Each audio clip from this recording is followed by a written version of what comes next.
is the story behind the Prophet ﷺ marrying Aishah at a young age? So the question is a very common one, and that is that many people, non-Muslims and sometimes even Muslims, are perturbed that how come Aisha, our mother, was married at a very young age. And frankly, this is a question that people who study anthropology and intelligent researchers that are non-Muslim never bring up. Because what is happening here is that we are taking our cultural mores, our cultural norms, and then back projecting them onto the Arabian society.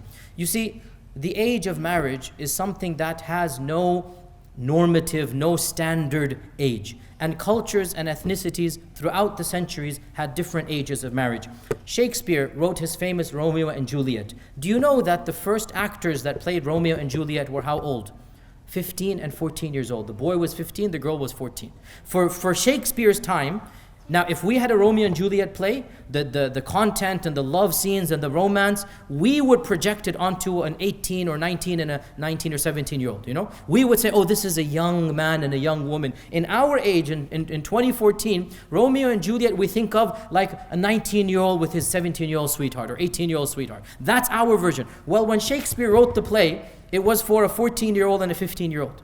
Right? Only 500 years ago. In that age and time, people matured faster. They were not treated like little kids in the bodies of adults. Adolescence didn't exist in that regard. When you became a young man or woman, biologically mature, you were treated like a young man and a woman. And therefore, culture changes. In America, 100 years ago, young ladies would get married regularly at the age of 13 and 14. That is why until very recently, literally like a few decades ago, in some states, including my own state of Tennessee where I currently live, the law said that you have to be 14 years old to get married. Recently they changed that, updated that. But when the laws were written 100 years ago, what was the age they put for marriage? 14. Now you tell me, today, if somebody marries a 14-year-old, he's going to go to jail. But their own grandmothers and grandfathers, forget their own. Let me be totally blunt here. My grandmother, may Allah Azza wa Jal bless her with Jannah, she's passed away. She's the only grandparent I ever met of mine.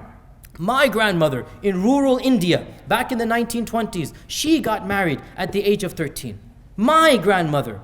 And I knew her as a very righteous, as a very good, Muslim lady. She never complained or she was irritated her whole life. My father married me when I was 13. She had a great grandfather, that's my grandfather. She's a great husband. She had lots of children. That was the cultural norms. Why are you defending Aisha when Aisha was the happiest wife in the whole world? Who are you to get irritated when Aisha herself was the luckiest, most fortunate woman in the whole world? She wasn't complaining. She wasn't feeling anything bad. So in that day and age, puberty, intellectual maturity, in the hot Arabian climate, in the desert life, young children age faster because you have to take on responsibilities. So Aisha's age in her time would be our equivalent of whatever, 16, 17. And I have no doubt that if things proceed in another 100 years, it will be illegal to marry an 18 or 17-year-old. And I have no doubt, because we're progressing or whatever, regressing in that regard, the minimum marriage age will be rising as it has risen in the last 600 years. This is a human fact. This is an undeniable fact. Western culture itself has continued to raise the age of marriage. So for us to now criticize Arabian culture 14 centuries ago, you begin with criticizing your own grandmother and grandfather and your own ancestors of the Middle Ages. That is really not a very rational thing to do. Different time, different culture, different place. Bottom line, the worst enemies of the Prophet ﷺ in his lifetime, they tried everything to smear him. They did not find it problematic that he married Aisha. It was a norm of the culture, and it wasn't a problem at all in their society and culture. Even his worst enemies, not a single comment, because this is the norm. Aisha herself is a happy wife. She is a loving wife. She has so many ahadith of the Prophet ﷺ. She clearly has not been traumatized. Why are you guys 14 centuries later so traumatized?